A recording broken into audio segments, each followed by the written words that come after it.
It is the VOA's Special English Economic Report. The economic situation in Italy is worrying investors and may have cost its prime minister his job. Like Greece, Italy is facing pressure to make unpopular cuts in government spending. Silvio Berlusconi sought to enact measures meant to satisfy his country's creditors. On early November 8, Mr. Berlusconi won a budget vote in Italy's lower house of parliament. But the Prime Minister lost something else. A majority of lawmakers in the lower house refused to vote. It appeared Mr. Berlusconi had lost their support.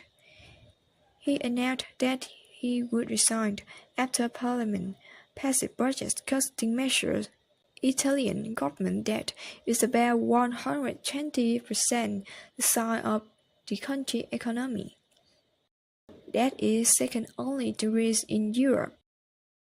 Greece, Ireland, and Portugal have all required rescue loans to help them pay creditors.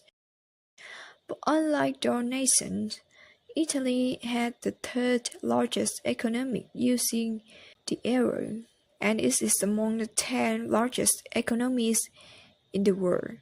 On November 7th, Euro finance ministers met in Brussels to discuss the depending debt crisis among nations using the euro. European Union Economic and Monetary Affairs Commissioner Olli Rehn said Italy needs to enact reforms.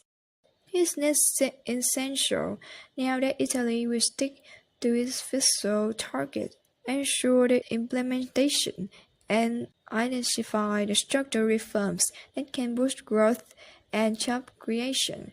Italy recently faced an increase in borrowing costs that topped 7%. Unlike Greece, Italy's budget deficit is not out of control.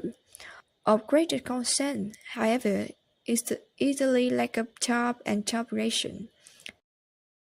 Financial officials and market watchers are also concerned that Italy's debt problems may be too big to solve for 17 nations using the euro.